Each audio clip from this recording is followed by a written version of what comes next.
Welcome to the Stay Spicy podcast, where we have honest, fun, and spicy conversations about being your authentic self.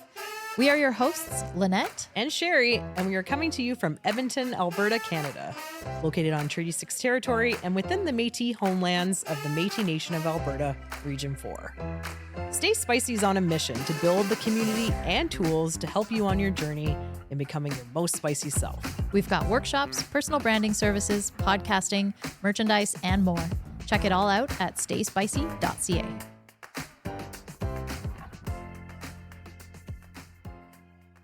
Welcome back to the Stay Spicy podcast, where we are busting myths and bringing new perspectives on the topic of leadership. Today's episode is called The System Isn't Broken, but It Should Be.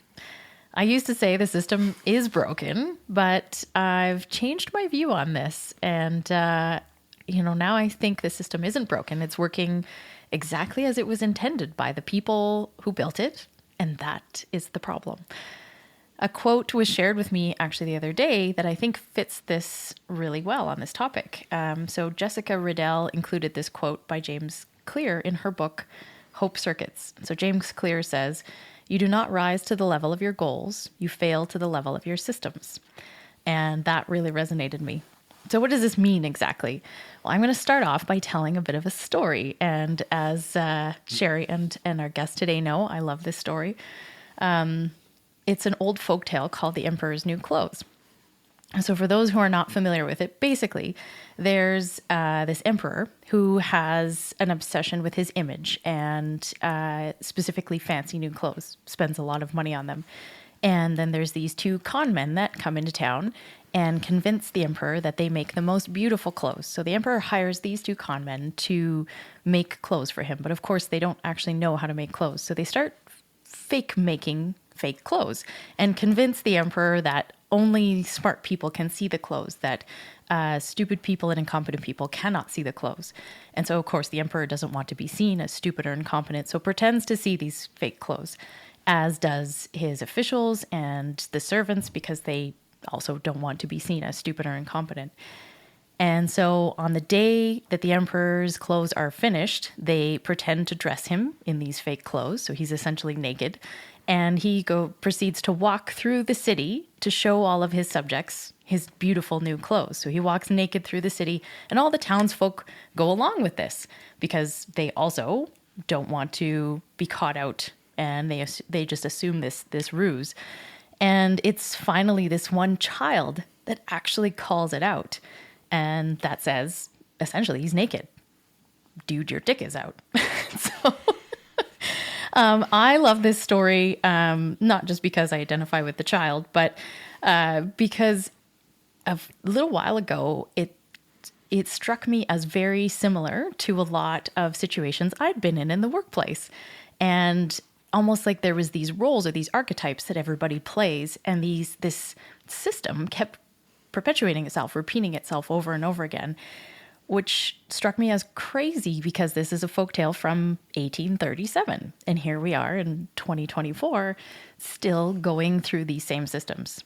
So that is what we want to talk about today. We have a guest today who specializes in changing or breaking antiquated systems.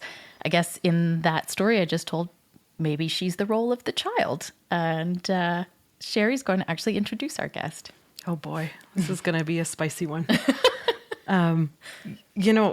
I think this is a great kind of culmination of all the conversations we've been having on the podcast, because you can talk about bosses and coworkers and all of the things, but all of those things are included in systems. So I am thrilled to be joined by Jen Kluthe. And, Jen brings a ton of practical experience helping CEOs and leaders rethink systems and rethink their companies. So she's big on challenging outdated cookie cutter approaches to building organizations. And Jen, you believe that every company's structure should be as unique as the services that it provides. And I love that because, brand is so much more than a logo. It's like your whole workplace, your system, everything that you're building. So you have a knack for making the invisible visible. Jen jokes that her sixth sense is seeing company systems kind of like Haley Joel Osment sees dead people, which I think in the movie Sixth Sense. That's Not in hilarious. day-to-day life, I'm assuming. No, I hope not. So, the invisible structures that guide our work, Jen, you see them. So you help, people ask those questions. How's that working for you? How are these systems working for you? And, who says you have to do things a certain way, which I love. I love this innovative thinking. We talk about innovation, but it's hard, right? You can instantly spot when a so-called best practice, no matter how prestigious the agency, is just this, shiny, wrapped up object.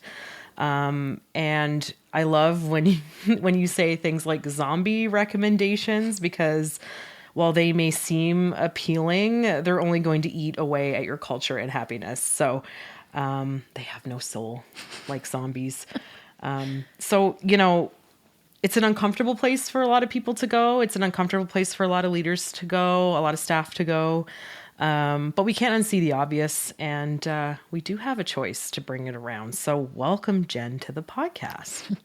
Oh, thank you, Sherry, and thank you, Lynette. Like, what a great conversation that we're having today, and if only we could remember all the time how the fable of the emperor's news clothes.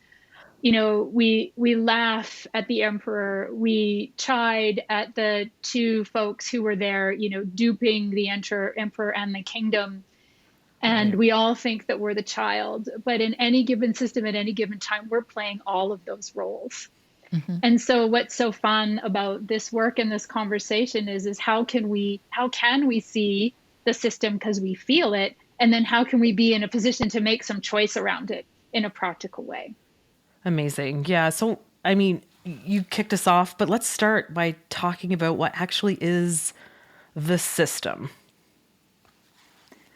So we as humans are brilliant creatures when we are in a group. And the way that we can organize ourselves is we create a system. It's a shared way of acting. It's a shared set of beliefs, and it's a way to organize ourselves in order to create some sort of way to collaborate or to just sort of function. So a school is a system, a bank is a system, a family is a system. That's a different whole other conversation.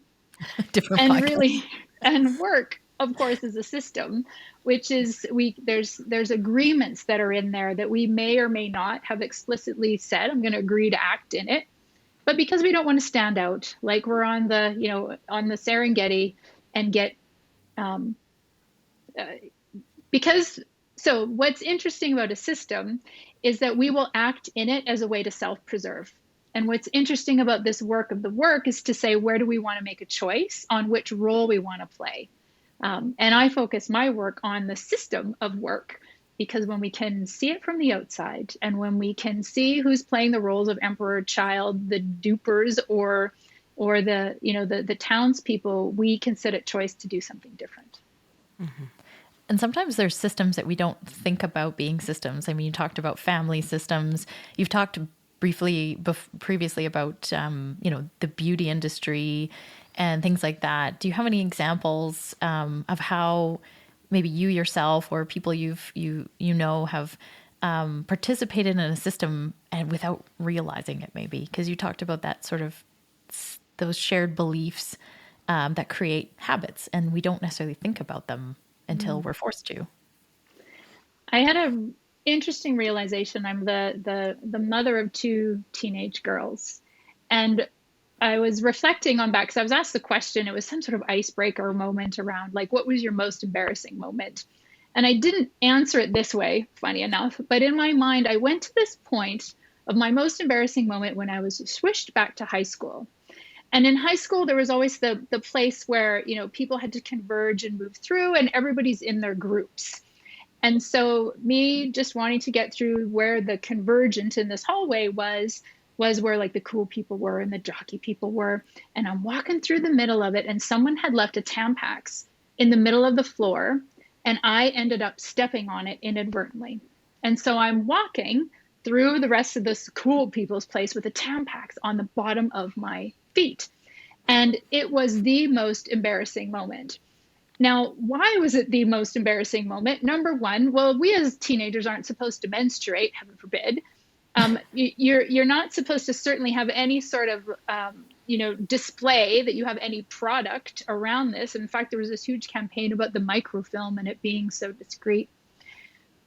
So I poured forward a few years, and I'm teenage, I've got my teenage daughters, and I'm preparing her for, what's it like to be a menstruating woman.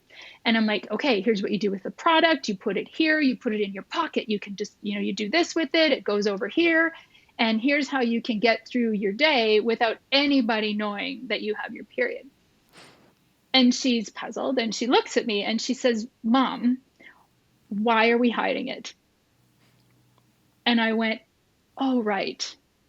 You just take that tampon and you put it on the top of your head and you wheel it around and you go across. You're like, I'm going to the bathroom because I'm going to change my tampon. But that was a realization for me in the system, is that I'm perpetuating the belief that, being a woman means shame, and hiding a very natural part of our lives is the fact that this is something you are supposed to hide. You're not supposed to talk about it. You're not supposed to be you. So I was participating in that. I hadn't thought about it until you just said it, but I remember, being at work, and I would always wear dresses that didn't have clothing that didn't have pockets. And so when I'd have to go, I'd tuck it in my sleeve like a ninja. I'd be like, so that nobody would see me carrying a tampon. Like, it matters. But yes, that is a system, a shared belief. System and a shared belief. Yeah. Yep. And so until we change it. But until I saw it, in this instance, going back to the fable, Adina raised her hand and said, Mom, you got no clothes on here, in the sense of, I'm telling you what you cannot see. You are perpetuating a myth. Mm-hmm. And it was like, oh, okay. Thanks for the learning. Mm-hmm. So that's a great segue to, okay, so if we see first, how do we change the systems? I guess you said first we have to see them. And how do we change these beliefs and behaviors in general? Yeah, my journey to being someone who is in an organization all the time, and working at actually fairly senior levels, to being someone who works outside and with, even something that's different is working in this way of being fractional. I'm a soul wizard, and I go in and I work in organizations, just not full time, but I work with them to see some of those areas where they can make change. And what are those areas? Is if we hear things like, we have an annual budget cycle. That is a myth. We need to show up and do the work that's on our job description. That is also a myth. We find that we are in meetings all day long and we're not getting anything done. Meetings are also a myth. We are finding in organizations that, we're fatigued and that we need to hire more people because we have a productivity issue. All of those things, which I see in every organization, are symptoms of the setup and the design. And they are actually all myths. And so how do we unpack them? And that is the work that I do with people. This is wild. It's like questioning the things that have existed since the Industrial Revolution. Questioning everything. Yeah, really though. So how do you work with clients to break those walls? So I know this is probably a very vulnerable conversation, uncomfortable conversation for many clients. How have you changed cultures with some of your clients? And maybe give us some examples of how that looks. I say I work in the area of epiphany. And an epiphany is something that once you have it, you can't unsee it. Right. So the epiphany here is, we'll take meetings culture. It's phenomenal that we all have control actually around this thing of how we meet and where we meet. And yet time and time again, we will, go through the day exhausted, having meeting, and then do our real work either before and after, air quotes, when work is. Mm-hmm. And so a truism is we generally don't tell the truth to people the higher up in the organization we go. So the leader, genuine, says, how was this meeting? Or how was this thing? Can you, give me some feedback? And the proclivity to say, that was great, that was fabulous, to group norm around it is really high. So the first thing we'll do, and whatever the thing is if we're noticing a pain point, is create a way to provide feedback by breaking that power structure. This is not a blame game on the CEO or the job title person. This is just the fact that it's awkward to give truth when it can be risky. After all, you hold my job, you hold my paycheck. And then once we see it, we start to digest and make some very practical changes to the thing or the rhythm that we are in. So we're really busy at work doing the thing we want to do. We want to produce stuff. We want to sell stuff. We want to, go into new areas. We're trying to innovate. And that's like 90% of our day. The work that I do with the group is how do we see the rest of it on how we're working to make some practical changes and tweaks. So my work is the work of work, and I do that in companies. Was that a practical enough example around meetings? Because I can also provide some other examples as well around how this thing that seems kind of ethereal, with some surgical tweaks, you can make a big difference in your joy. Yeah, I'm really curious about other sort of systems and myths that you've gone into companies and said, you don't need to do that anymore. And more importantly, I think, what did that change into, I guess? Or did you just remove it?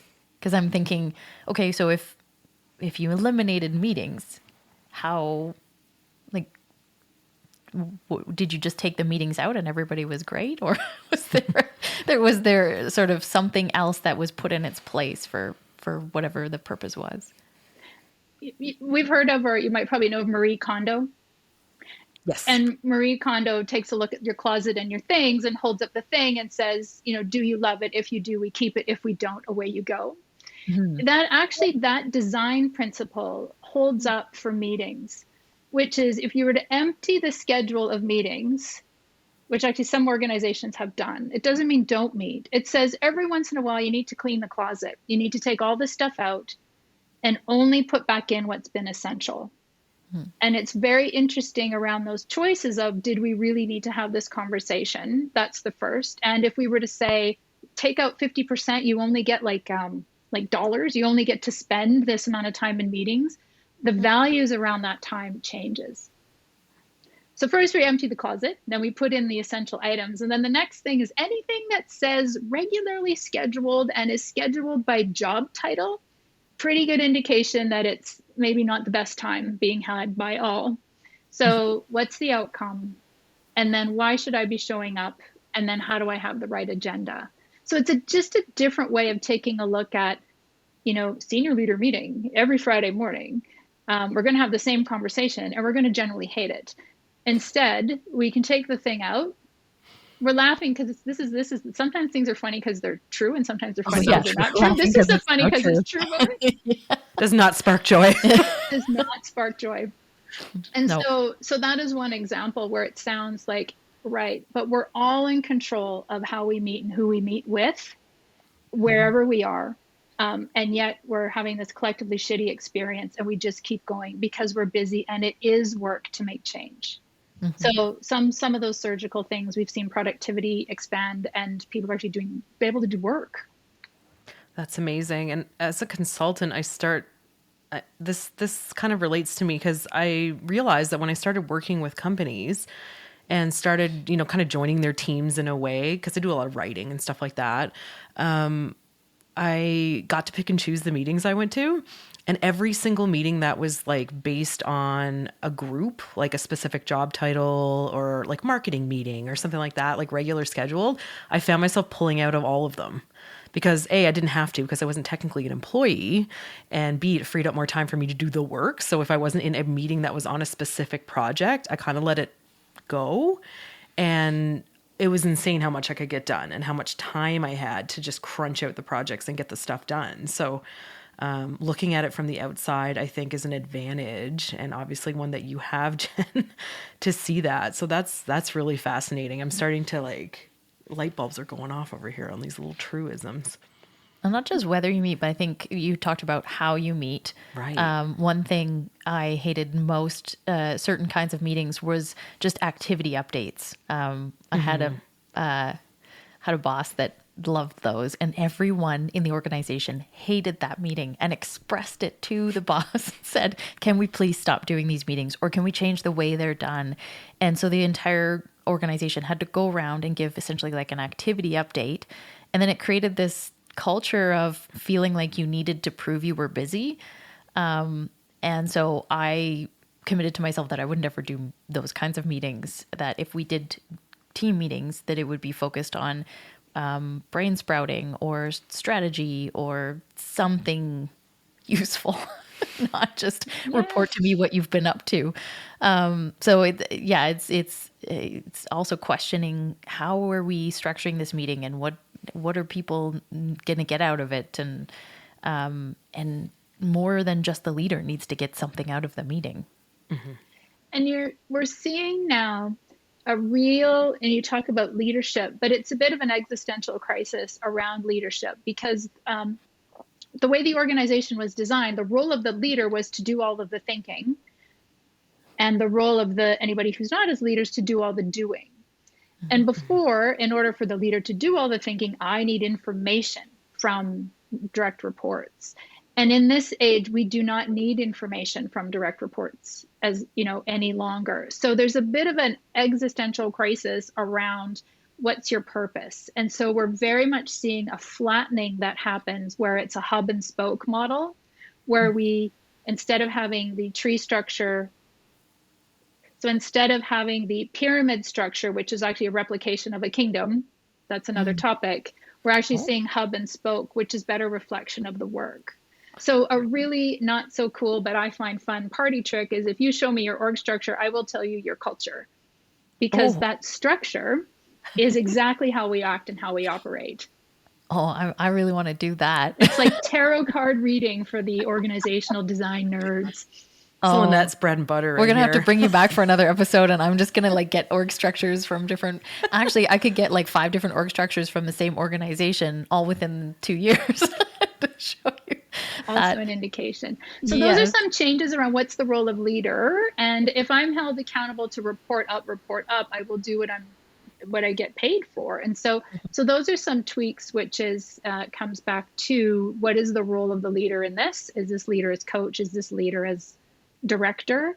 But it is a different meaning around self-managed teams. And we're seeing lots of instances, more in Europe, because their org design is a little more ahead of us. So I'm able to collaborate and bring some stories back with very practical organizations who have gotten rid of and are using this very crazy, scary term of self-management, and they are doing just fine. I love it. So you've talked about, challenging the concept of org structures. You've talked about job descriptions as well. And even, I think at one point I heard you talk about job interviews. And so what's something that you've seen, or what, I guess maybe what's your biggest bugaboo about, and after this, Sherry and I are going to throw ours at you and see what you think of them. But I want to hear yours first, Jen, about if you had to pick one of our, traditional workplace structures and company structures that just you think is the most absurd or most useless, what would it be? Would be titles and job descriptions. Because the belief system is, I'm only here to work within the confines of my job description. The belief is the job description is this t-shirt. It's this identity that I put on people, and you can only move within what your t-shirt says. And so what it does in the organization, it says, is I can't show up to do the job that needs to be done. I'm not incentivized for that. I'm only here to show up to do the job on my JD, on my job description.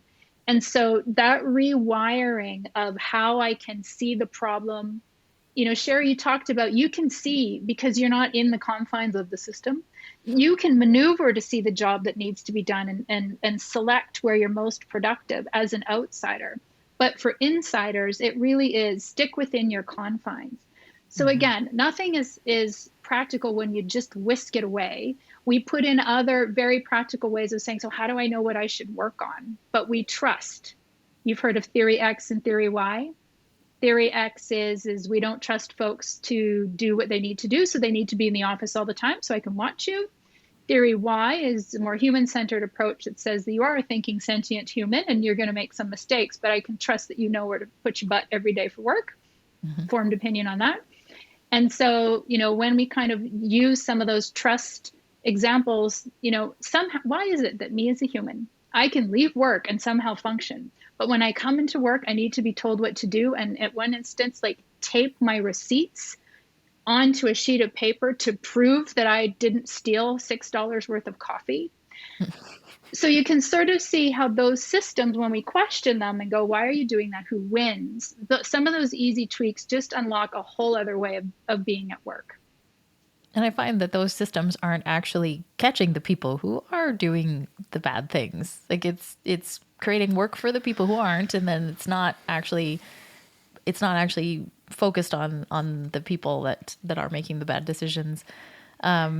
So you know the old comic or the skit with Lucy and the assembly line with the chocolates? Mm-hmm. And the chocolates are running by and the chocolates are going faster and faster and faster. And her solution to that, because her job is to make sure that the chocolates are sorted or wherever they are, is to like pop them in her mouth. It's because the way that, and it's funny because the way that our work is set up is it's based on assembly line productivity where I can see stuff. Mm. And that's the redesign opportunity, which is we're a knowledge work. We actually don't see most of the stuff of what we do and think about and digitize. So we're using old systems of hours and assembly line, and we need to reinvent work. And we've talked about in past episodes this notion of some leaders not being able to lead without seeing their people physically in the office. I think that is what makes me think of that, right? Is that I need to see my people around me in order to feel like a leader and be a leader. And so whether it's right for your learning style or your work style or not, you must be here. And we're seeing a lot of that now, kind of post-COVID. And my empathy for that is that's the only way I know. And my identity is another piece, is tied up to, making sure that I am overseeing. And it's a really big identity shift to say, maybe I need to go back to craft in order to add value, not in overseeing and supervising to add value. So that's a big shift for folks, but they may not see that that's the loop they're in. Mm-hmm. So I want to throw a couple of workplace things at you, and you can tell us if you think they're a myth, and how could somebody rethink that? Or how would we go about rethinking that? Sherry, do you want to start with one of your workplace issues? Yes, this one's broad, but it's like work therapy. Yeah. I do have two that drive me crazy. One of them is process. So we see companies that are really into process, very stringent processes.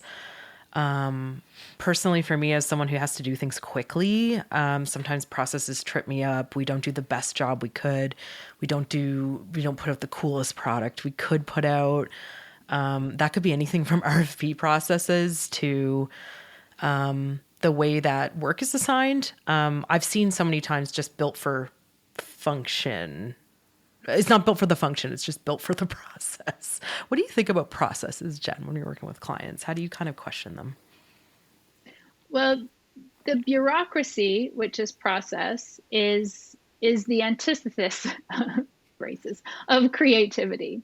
And so that is the art form, which is when we're small, we can lead by standing on a chair.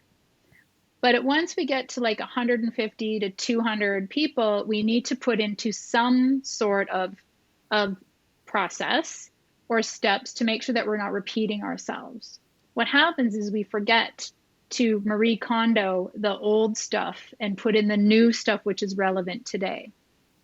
So our iPhones or the phone gets reinvented all the time. But what we don't do is stop, because it takes time and we're busy and we're ferreting away, and I get it. But we forget to redo this thing and actually, and instead of adding on it. So I wonder, my question for you is, in this instance, this has been, we're going to make this better by adding on it, as opposed to we can make this better by starting from scratch. Got it. Yeah, clear the decks and start over. I have so many. I can't choose. I was just going to say HR, but I think I have to be more specific than that. I'll bring up one from a previous episode that we took issue with, because I want to get Jen's take on it, and that is exit interviews. Right. So the statement of, someone who holds power, my proclivity to tell them the truth is pretty low.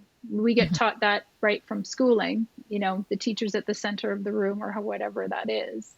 So an exit interview is really interesting that, we've waited to the end to find out what it is. And usually what happens being behind the curtain in the HR function is a couple of things. Number one, we either don't have time to get the information. Number two, we get the information, but we can't do anything with it because it needs to be confidential. Or number three, we use the information to go on a witch hunt. None of which, by the time the person has left, has actually helped with any of the systemic issues as to why the person may have left, if it's an internal thing. Mm-hmm. So then the question becomes, why are we doing them and who's benefiting? Yes. And I don't know if the solution is just not do them, but there's got to be some other thing you can do before somebody leaves to seek out information from them or make it okay for them to, like you said, to say something to the boss. Sherry, do you have another one? Strategy. Building strategies. Oh, Jen got excited about that single. What's the strategy? And it's not perfect, so I have to throw out, oh, well, is that part of the strategy? What's the big strategy? We need a strategy. I don't know. I find strategy, I tell young communications folks that are going into corporate jobs to be careful of people who use that word a lot. And like it is in the corporate psyche and in the communication psyche. Like we use it a lot. So what are your thoughts on that?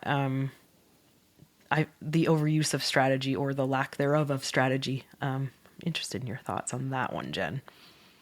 Well, I think number one is the word strategy is a power word. If you want someone to go to your workshop, if you put the word strategic in front of it, more people will go.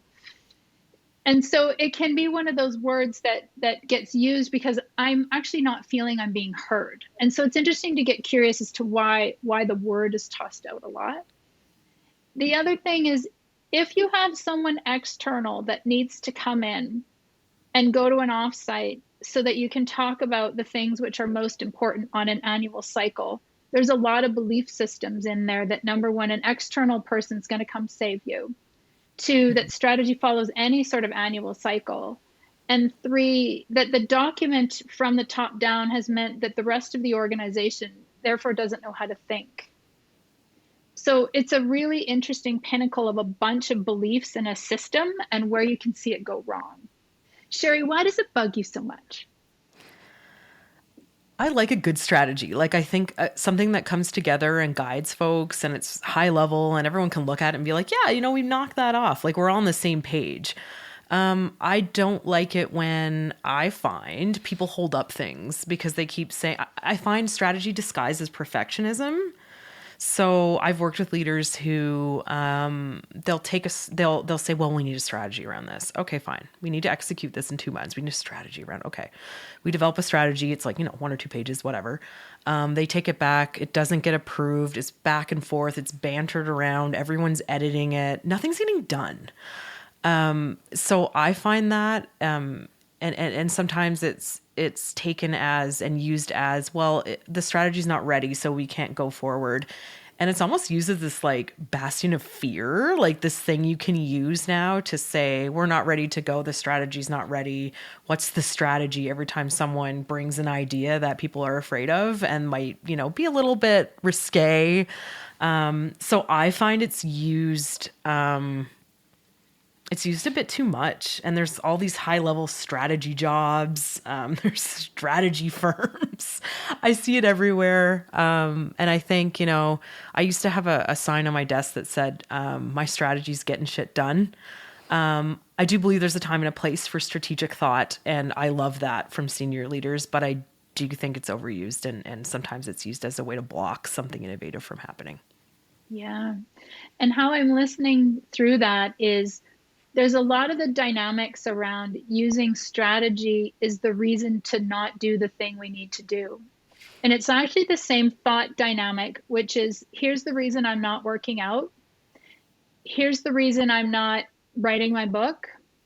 Here's the reason I'm not fill in the blank. And so there's layers, Sherry, to what you described. But when we get into sometimes I can't do this until this other thing is done, actually, what we are seeing here is a healthy amount of procrastination, and sometimes for good reason.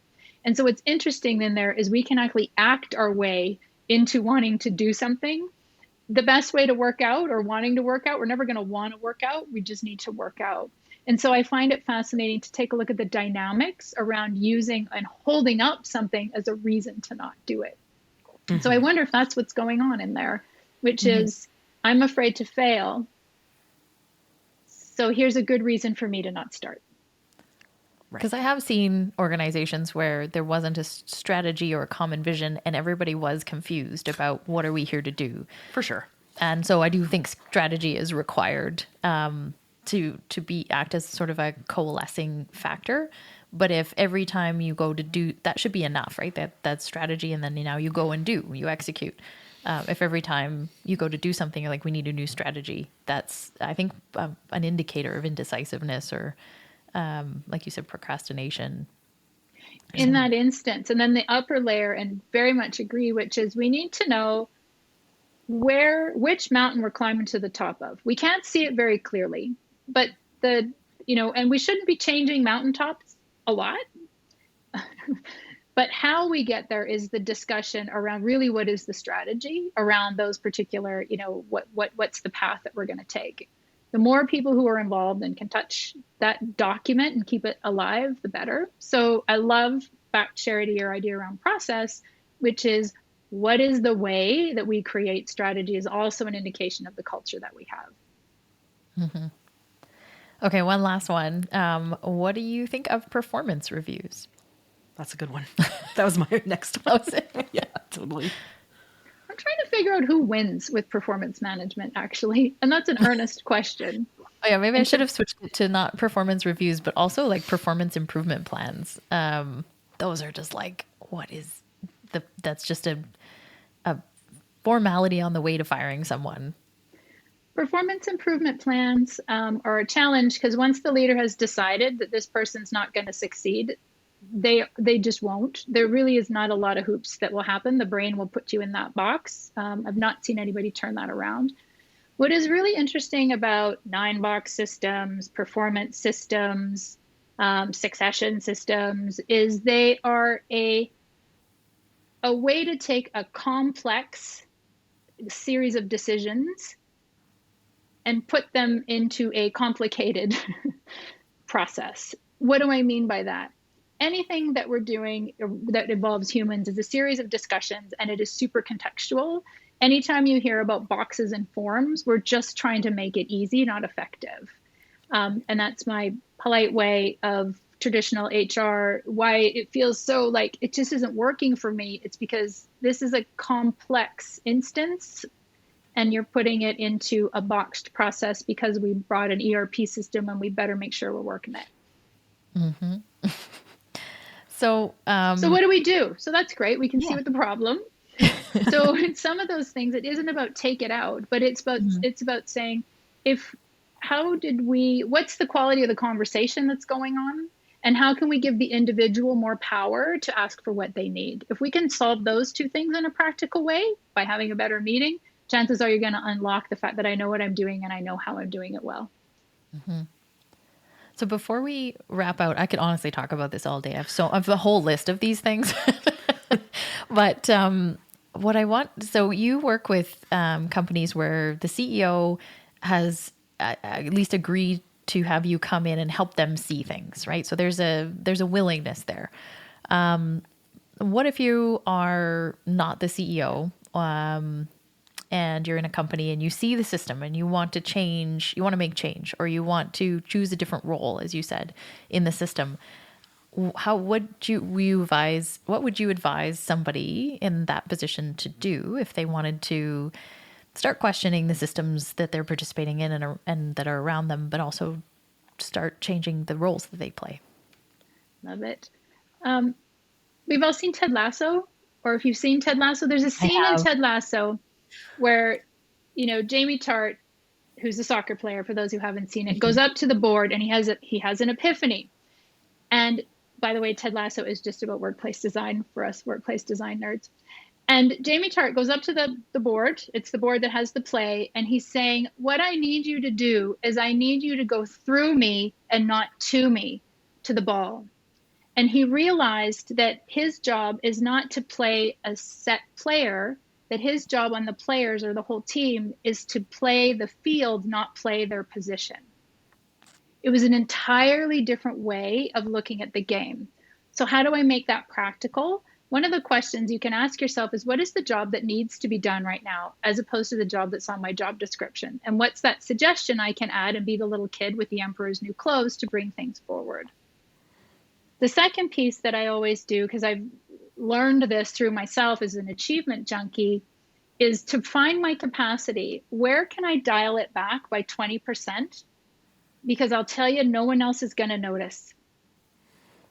And why that's relevant is, in my attempt to consistently get an A every single day, I've actually made it so that I'm not the best Jen.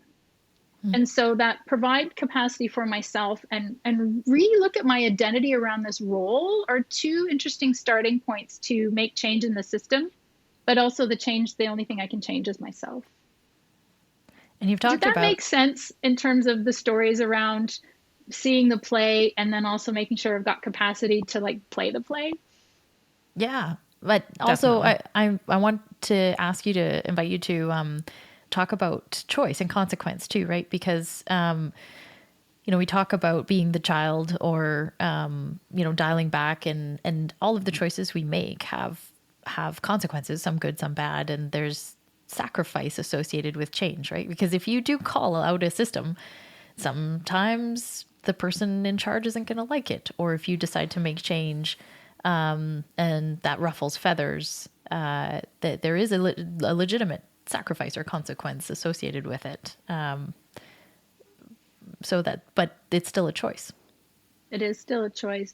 And changing a system manifests itself all the way from starting a war, no kidding, to the way that we fight things. If we are Gandhi with passive resistance, that's a way to change systems. The other way to change systems is to say, do I have enough privilege to be able to put my hand up and take a risk?